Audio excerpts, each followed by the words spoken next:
రాష్ట్రంలో తెలుగుదేశం కూటమి ప్రభుత్వం అధికారంలో వచ్చిన రోజు నుంచి కూడా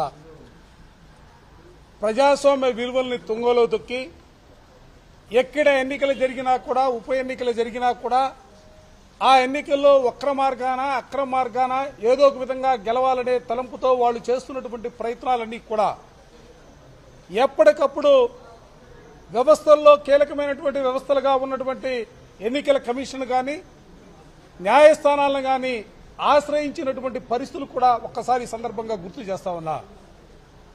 నిన్న జరిగినటువంటి ఉప ఎన్నికల్లో రాష్ట్రంలో అనేక చోట్ల అక్రమ మార్గాన్ని గెలిచారు. తిరువురుకు సంబంధించి వైఎస్ఆర్ కాంగ్రెస్ పార్టీకి స్పష్టమైనటువంటి మెజార్టీ. ఎందుకంటే అక్కడ ఖాళీ అయిన పరిస్థితిలో కూడా ఎందుకంటే వైఎస్ఆర్ కాంగ్రెస్ పార్టీ ఒప్పందంలో భాగంగా మా చైర్పర్సన్ రాజీనామా చేస్తే తిరిగి ఉప ఎన్నికలు జరుగుతూ ఉన్నాయి. 20 స్థానాల్లో 17 స్థానాలు వైఎస్ఆర్ కాంగ్రెస్ పార్టీ గెలిస్తే కేవలం 3 స్థానాల్లో మాత్రమే తెలుగుదేశం కూటమి గెలిచినటువంటి పరిస్థితులు ఉన్నాయి.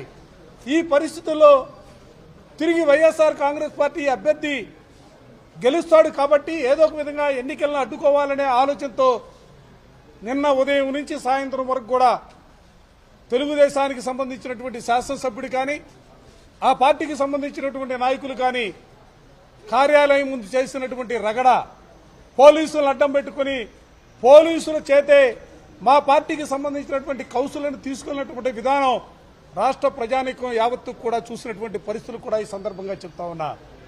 నిన్ననే కలిసాం. ఎందుకంటే ఎన్నికల కమిషనర్ గారంటే వ్యవస్థ అంటే అమితమైనటువంటి గౌరవం కలిగినటువంటి రాజకీయ పార్టీగా ఎన్నికల కమిషన్ కలిసి రాష్ట్రంలో జరుగుతున్నటువంటి పరిస్థితులు చెప్పడంతో పాటుగా తిరువురు సంబంధించినటువంటి ఎన్నికల తీరును కూడా వారికి వివరించిన దాని మీద వారు కూడా డీజీపీకి ఉత్తరం రాసినటువంటి పరిస్థితులు మీ అందరికీ తెలుసు. కానీ మేము ఊహించాం. ఎందుకంటే ఎన్నికల కమిషన్ చెప్పినప్పుడు తప్పనిసరిగా పోలీసు డిపార్ట్మెంట్ ఆ ఆదేశాలని తప్పనిసరిగా శిరసావిస్తూనే భావంతో మేముంటే ఎక్కడా కూడా వాటిని అమలు చేసే పరిస్థితులు లేనటువంటి పరిస్థితులు ఉన్నాయి. తప్పని పరిస్థితుల్లో ఎందుకంటే ఎన్నికల కమిషన్ ఆదేశాలని పాటించాలా. మేము అందుకనే న్యాయస్థానాలు తలుపు తట్టాం, హౌస్ మోషన్ వేశాం. హౌస్ మోషన్లో కూడా ఈరోజు గౌరవ న్యాయస్థానం చాలా స్పష్టంగా సూటిగా జీపీని ప్రశ్నించింది. ఇంత స్పష్టమైనటువంటి ఆర్డర్ ఉన్నప్పుడు కూడా ఎందుకు ఈ విధంగా పోలీసులు వ్యవహరిస్తున్నారనే అంశం పైన ఆయన కూడా ప్రశ్నిస్తే లేదు అరగంటలో అన్ని విషయాలు కూడా కోర్టుకు చెప్తున్నాం అనే మాట కోర్టులో చెప్పినటువంటి మాట కూడా ఈ సందర్భంగా గుర్తు చేస్తా ఉన్నాం.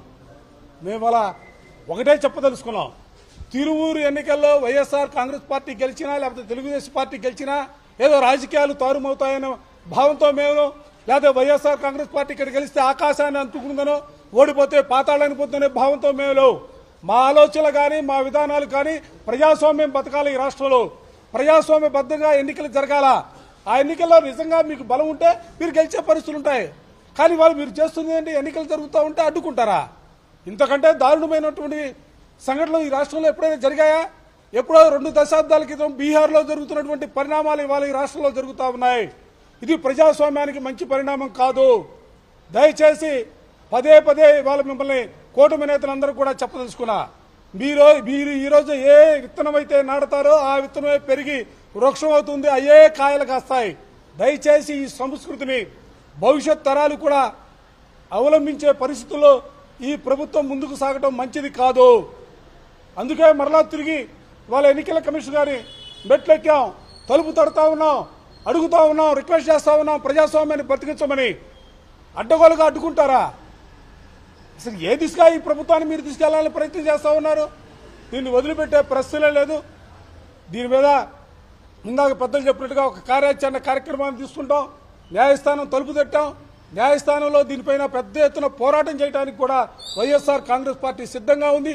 దాంతోపాటుగా వ్యవస్థలన్నీ కూడా ఇవాళ నిర్వీర్యం అవుతున్నటువంటి పరిస్థితుల్లో రాష్ట్రంలో జరుగుతున్నటువంటి పరిణామాల్ని రాష్ట్ర ప్రజానికాన్ని గమనించమని కోరుతా ఉన్నాం. రాష్ట్రంలో ప్రజాస్వామ్యాన్ని కావాలని కోరుకునే ప్రతి ఒక్కరు కూడా ఈ రోజు జరుగుతున్నటువంటి సంఘటనని నిశ్చితంగా గమనించమని చెప్పిన ఈ సందర్భంగా కోరటం కోసం ఈ రోజున ఎన్నికల కమిషన్ తలుపు తట్టాం. చూస్తాం ఏ విధంగా ఈ ప్రభుత్వం ప్రయత్నం చేసి పోలీసు అధికారులు ఏ విధంగా రక్షణ కల్పిస్తారన్న అంశాలను పరిశీలన చేసి దీనిపైన న్యాయ పోరాటం చేయడానికి వైఎస్ఆర్ కాంగ్రెస్ పార్టీ సిద్ధంగా ఉంది. అసలు నిజంగా ప్రజాస్వామ్యంలో ఉన్నామా లేదా అర్థం కావట్లేదు. ఎన్నికల కమిషన్ స్పష్టంగా ఆదేశాలు ఇచ్చినా కూడా క్షేత్రస్థాయిలో దాన్ని పాటించకపోవడం ఏంటి? ఎంత అన్యాయం అసలు! అయినా మీకు 164 సీట్లు ఇచ్చారు ప్రజలు. ఇవి వైఎస్ఆర్ కాంగ్రెస్ పార్టీకి ఇచ్చిన సీట్లలో మున్సిపల్ ఎన్నికల్లో ఇలాంటి దౌర్జన్యాలకు పాల్పడడం ఎంతవరకు సమంజసం? ఆ తిరువూరు మున్సిపాలిటీలో తీసుకుంటే 17 మా పార్టీ గెలిచాము, 3 వాళ్ళ పార్టీ వాళ్ళు గెలిచారు. స్పష్టంగా మా మెజారిటీ కనిపిస్తూ ఉంది. ఎంత దౌర్జన్యంగా మా వాళ్ళని లాక్కొని ఆ మున్సిపల్ ఉప ఎన్నికల్లో గెలవాలనుకోవడం అసలు న్యాయమేనా? ఎంత రెడ్ బుక్ రాజ్యాంగం అమలుకి మీరు ప్రయత్నిస్తారు? అంబేద్కర్ గారు రాసిన రాజ్యాంగం ఉన్న దేశంలో మనం బ్రతకట్లేదా?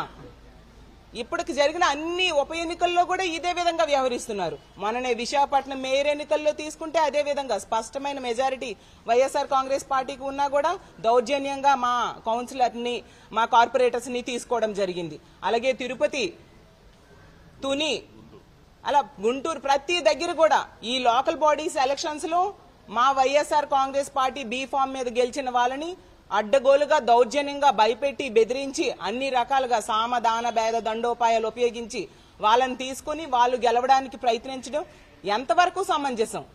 మీకు ఇచ్చిన సీట్లు సరిపోవా? ఇది న్యాయమేనా? ఎప్పటికైనా ఇలాంటి దౌర్జన్యాలు ఆపాల్సిన బాధ్యత కూటమి ప్రభుత్వం మీద ఉంది.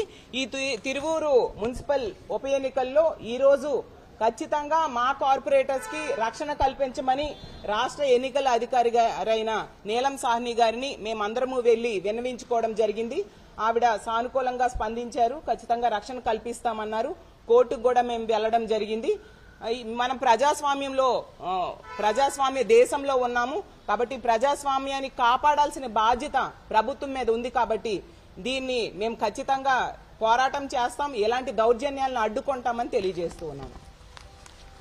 మీరు గన్మెన్ లేవలేపారు, దానికి సమాధానం చెప్పండి. ఆ రోడ్డు తిరువూరు వస్తే భద్రత కల్పిస్తారంట. విజయవాడ నుంచి తిరువూరు మార్గ మధ్యంలో కూటమి నేతలు రౌడీజంగా, అరాచకంగా రోడ్ల మీద నుంచి ఎవరు వెళ్లకుండా అడ్డుకునేటటువంటి ప్రయత్నం చేస్తున్నారు. ఎందుకు అంత కక్కుర్తి మీకు? మెజార్టీ లేనప్పుడు ఎందుకు రావాలి రోడ్డు మీదకి? పోలీసులను అడ్డం పెట్టుకుని కౌన్సిల్ సంపాదించాలని ప్రయత్నం చేస్తున్నారా?